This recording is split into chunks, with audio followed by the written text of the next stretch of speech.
until you actually build these things and try it, you don't foresee always the potential stumbling blocks.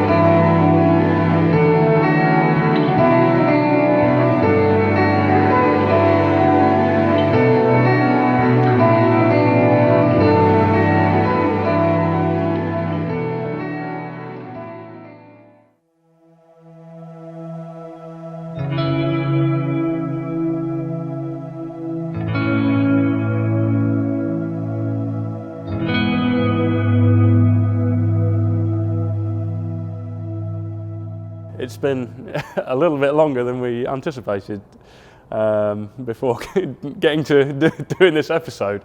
Christmas has come between, so I hope everybody's had a good Christmas. I've got a stinking cold, so if I sniffle and sneeze my way through this, then I apologise. But big change, we're in a completely different room. This is the assembly workshop now. Obviously last time we were looking at the shelves in the paint booth, so it's been moved through to here.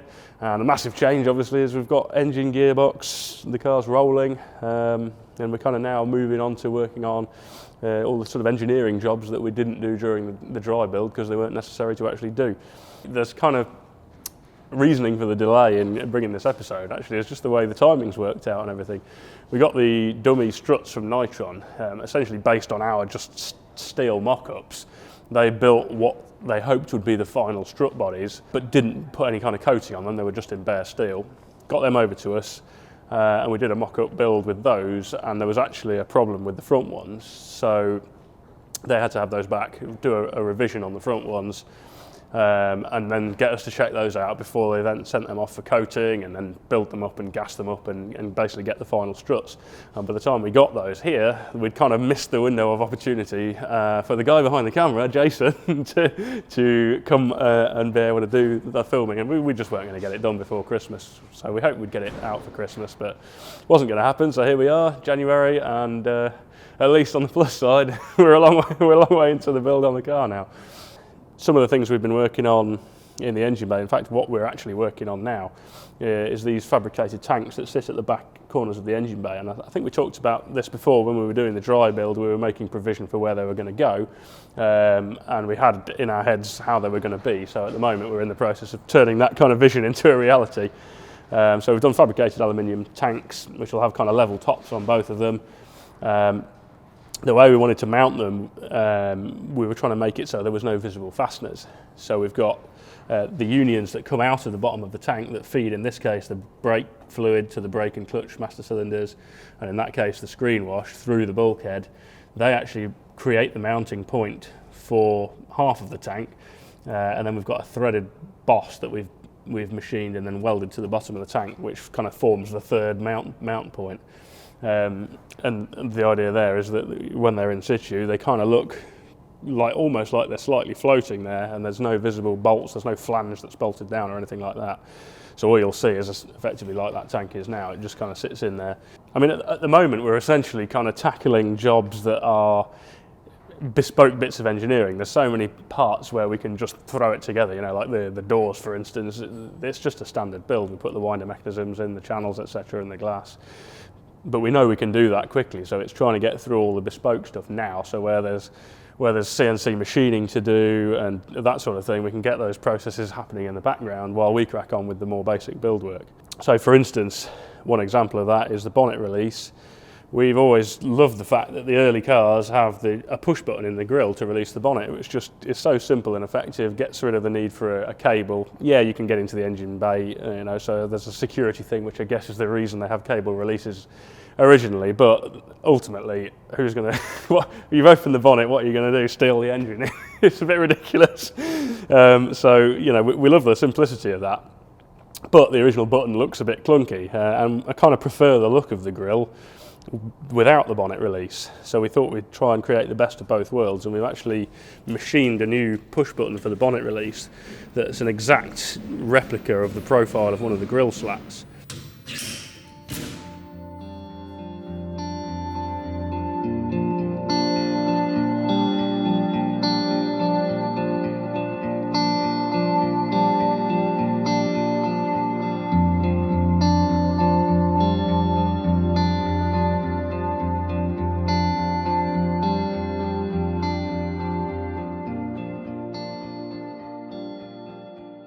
Yeah, I guess one of the obvious changes standing here is that the last time we did an episode, although we had the painted shell, the engine wasn't even back here. Cosworth were building this still.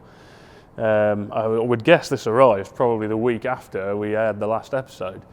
But yeah, I mean, it looks amazing now, seeing it all here together with it's got that carbon airbox with the carbon trumpets and the plaque that's on the top of it. You know, it's nice to, you know, when we had it all for mock-up, it was obviously a bit of a scruffy block, and you know, you never really see the finished thing. But seeing it all here and in place, it looks a bit special, and it's just nice seeing everything start to come together. You can explain it all you want to somebody else, but it's not until you actually get it in there that I think people fully appreciate what's been in your head this whole time. Then you can sort of envisage how it's going to look, but when it actually starts to come together, that's when it's sort of all the hard work starts to pay off, and you get that kind of rewarding feeling. Once we had the engine here, we wanted to get it on the subframe because the whole lot goes up from underneath. You literally put the engine onto its mounts on the front subframe and then just raise the whole lot up under the car and drop the shell over it and bolt it in. But we wanted to be sure there were a few parts on the whole assembly which are going to be very difficult to access once it's in. So we wanted to sort of tick off all the jobs that we wanted to do while we still had access. The heater plumbing pipes was one of those jobs. So there's like a water manifold on the back of the head, which feeds water around and up and to the radiator, but it also has the outlets which recirculate water via the heater when the heater's on, and it also bypasses the thermostat to some degree. When the engine's in its warm-up phase, basically it has a recirculation from the back of the head back to the thermostat. It's very difficult to get to that water manifold afterwards, so we've made an aluminium pipe that runs down the side of the block and curves around the back to join up with that water outlet on the back of the head there, and that's bracketed onto the side of the block with an aluminium bracket. So we formed that pipe and the bracket, and then had those anodised to protect them from any sort of corrosion. And we'll be doing the same actually with the tanks up here, because that kind of bare aluminium finish gets a bit of furring over time, even if you polish it up. So we're going to get those clear anodised, so they'll have a nice silver finish to them and they won't deteriorate over time. And then obviously getting the engine and gearbox together, that's another fairly obvious point.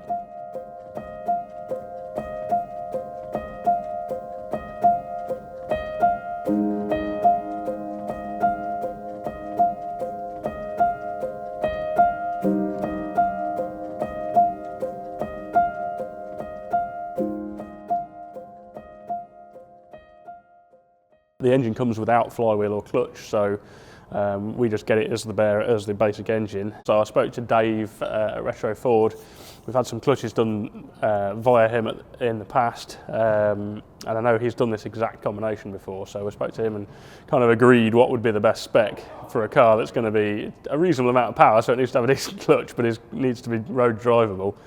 Well, we've basically got a traditional sprung type organic friction plate, but with a heavily uprated billet pressure plate over it onto a billet flywheel. TTV actually made the flywheel and did a nice job of that. So we got that TTV flywheel and all the clutch parts here, got that lot on. The gearbox that we mocked up with was actually a used one. We just bought that from a MX5 Breakers to mock everything up. But then the final one that's in the car now is a brand new one. We just got a new gearbox from Mazda. And then the other custom part really on the gearbox is the stick itself, which if you remember from the mock-up build, we had a really cranked back stick on it for Gordon to try and get the position, and he kind of made notes on what position he wanted it versus our mock-up.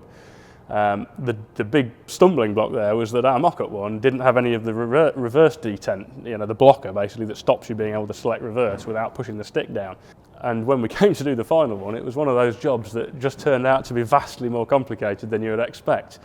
in that the original stick's got a rubber isolator in it, which just dampens down vibrations in the stick. The problem was, when we made the cranked stick on top of that rubber isolator, suddenly, with a big leverage ratio, you can twist the rubber bush in the isolator by an enormous amount, which didn't seem very apparent when it was just a straight stick. And it just made the shift feel horrible. When you went across the crossgate, the stick would then twist by kind of an inch or so at each end of the crossgate. So we did actually have to do a reasonable amount of re-engineering of that mechanism to create a sleeve that went over and became that sliding mechanism for reverse blocking. And actually replaced all of that rubber isolator section. But we've got that push down for reverse mechanism now without the twisting of the torsion of the rubber isolator. So yeah, that was a good couple of days' work on just a gear stick, which is where these things always add up. You know, you see people always talk about the time that goes into these projects, and you know, talk about what it must be costing a lot of money. And yeah, sometimes the strangest of jobs turn into huge amount of work. There's probably 2 days work in a gear stick, which just seems bonkers. But until you actually build these things and try it, you don't foresee always the potential stumbling blocks.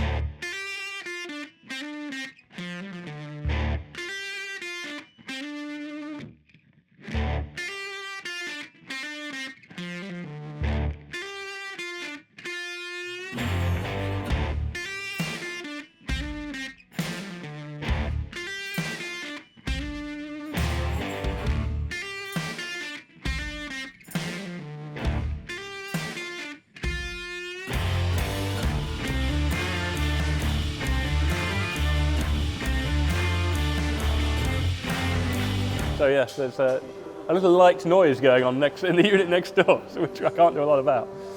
While we were waiting for the struts, we had all sorts of other processes going on. So the black you see here, those components are generally steel, and they've been blasted, hot zinc metal sprayed, and then powder coated. We've probably talked about this before, but the hot zinc metal spray is basically like a sacrificial corrosion protection. So even if this powder coat gets chipped or damaged in any way, you still won't see any corrosion to the steel itself. The diff cover, which is billet aluminium, that's been anodised.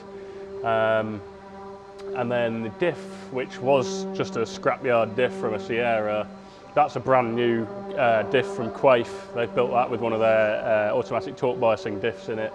It's got a 3.6:1 final drive ratio. These are obviously the damper reservoirs for the Nitron struts. They're just cable tied up at the minute, but they're going to be mounted. We're just having some mounts for those CNC machine. We've drawn them up on CAD, and they'll mount the reservoirs on these diagonals here and here, and they're like a billet clamp that kind of clamps onto there and then clamps onto the body of the reservoir. You can just see the bottom of the struts poking out down here. That's the black on there is that Xylon coating we talked about, or Xylan coating. You can see the brakes. We've got the Sierra calipers on there. When we did all the mock-up build for this, we actually machined aluminium bushes effectively. So when we jigged everything for the welding, everything was literally mounted completely rigidly. There was no bushes in there. They've obviously now been replaced with polyurethane bushes. So every link has got a bush on one end and a rose joint on the other. And these are really high spec Aurora rose joints. There was a comment made, I think, either on the Facebook page or on YouTube about the rose joints and whether they'll be susceptible to wear, and with them being open to the elements, do we put the rubber boots on them? And actually it's a conscious decision not to, because every instance we've had when we've had rubber boots around these, we've found that the rubber has deteriorated and they actually end up getting water and grit and muck inside the rubber boots, and then it has a detrimental effect of the fact it actually holds water and grit around the joint, so it can't get washed away when you wash the car or just from general use.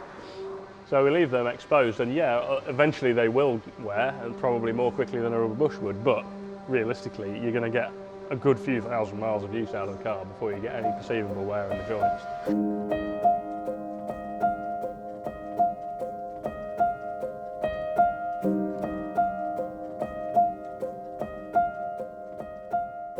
It's actually quite a good thing to demonstrate at the minute, is the toe adjustment. I had a few people sort of looking at the pictures and things of these wishbones and wondering why this part appears to be rose jointed here and there. And it's because effectively we've got an A-arm onto one side of the hub carrier, but the other side, because we want it adjustable, is mounted to the first part of the A-arm, if that makes sense. So this joint here doesn't move this way relative to this. It always stays fixed, and that whole assembly moves as a fixed piece on these two bushes here and here. But you can vary the length of this, which gives you your toe adjustment. So you can vary, and it's a reverse thread on one end. So as you can see, probably when I do that, you see the wheel moving in and out. So that's your in situ toe adjustment. So when you want to adjust the toe on the car, all you've got to do is crack those lock nuts loose, turn that, and tighten the lock nuts back up. Camber adjustment is via the bolt here, which has got the little puck which we've talked about in quite a lot in the past, and that will complete the back end almost entirely once we've bolted these reservoirs on. We've got the brake plumbing to run, and that's basically the back end done. Although, ooh, something has stopped. I hate it. That's almost worse, because then as people watch this video, there's going to be continuity between and then none, and then there we go, we got it back again, it's all good. The prop shaft. Stu's adding to the medley of noise now. So there's the prop shaft, which we have now just sent the drawing away to have that made. It's a two-piece prop. We've put mounts on the shell already for the centre bearing, which will sit here.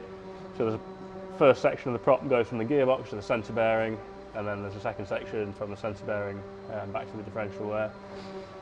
Yeah, so I think that's pretty much covered everything on the rear, and I'll just show you the front, what's going on there.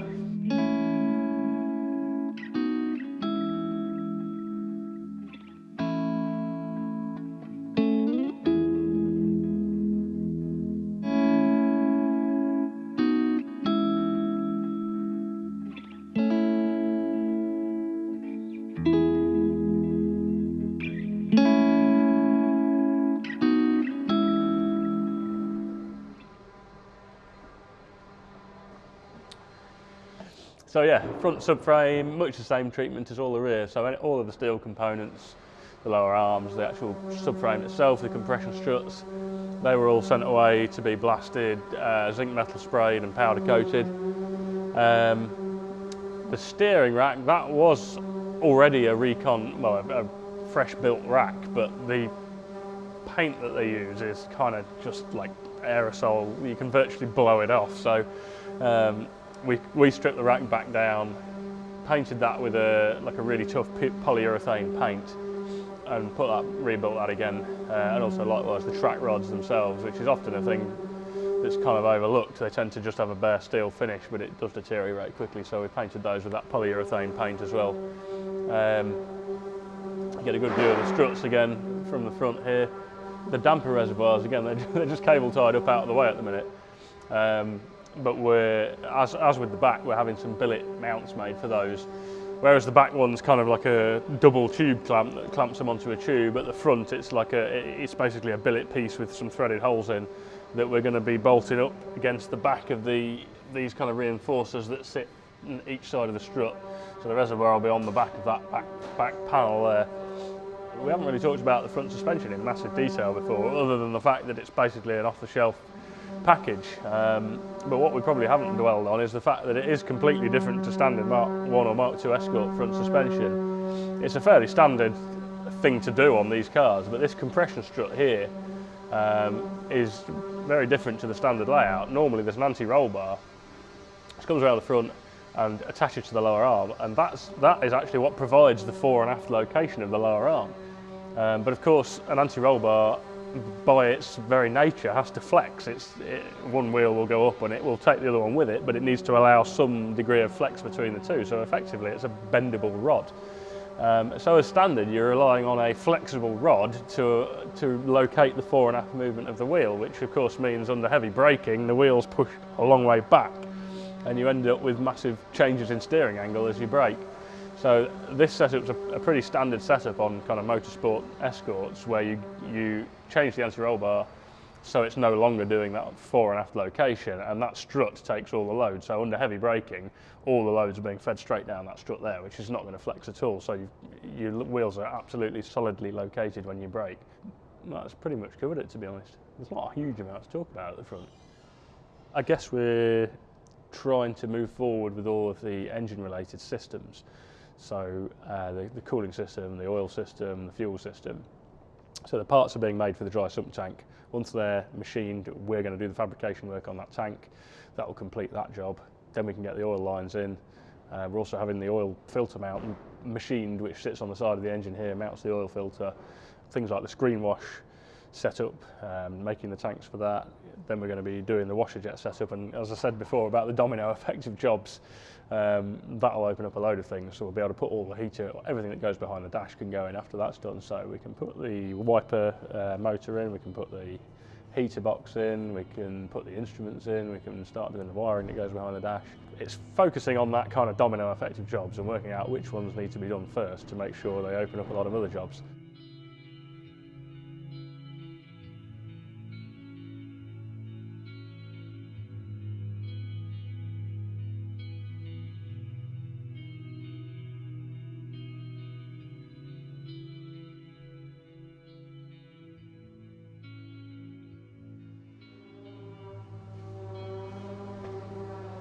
I haven't sort of looked at the exact hours that are in it and broken that down into how many hours per week, but we must be in the ballpark of having a person working on it continuously for that entire year, I would say, and that will carry on till the end. So that kind of illustrates pretty well the number of hours that are involved. You know, people will sometimes say the progress should be faster, but I know myself that if I was building this myself at home and I had these workshop facilities, I would have to not have a job and be working on this car non-stop for like a year to 18 months or whatever it's going to take to achieve this kind of progress, because we have been working on it continuously. It's not like we've done a bit on it, then just put it to one side and sat down for a bit. So that kind of really does illustrate the amount of work that goes into it. Sometimes it's hard to resist the urge to just put a few bits on, like the bumpers and grill, even though you don't really have to. Just because it seems to transform it so much. And a biggie, which we've not got to yet, is always the glass. It's kind of hard to define or explain how much of a transformation that seems to make. But from going from having no glass to having glass always seems to make the car, change it from being a shell to being a car. And particularly because it neatens up when you're used to seeing the kind of metal flanges where the windows are, and they're obviously a little bit rough and ready where the spot welds and things are. And then suddenly you've got a black seal around there, which just really defines the line of the windows much more cleanly, which sort of, yeah, big transformation. But yeah, I guess the first massive transformation is getting it to the stage you see it now, where it's actually on its wheels with its mechanicals in. And then, yeah, I think the next sort of two transformations are, for me, the big cosmetic ones are getting the glass in, so then all of a sudden the outside of the car looks complete, and then getting the interior in, so all of a sudden the inside of the car looks complete.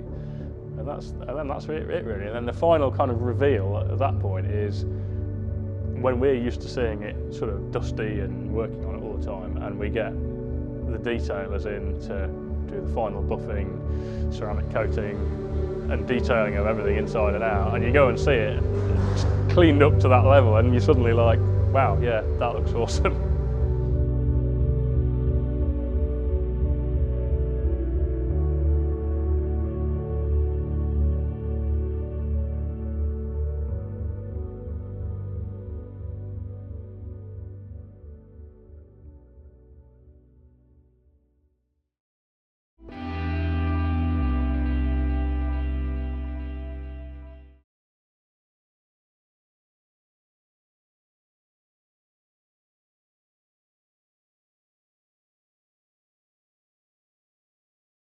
That's pretty much shown you the rear end, and we'll have a little look at the front.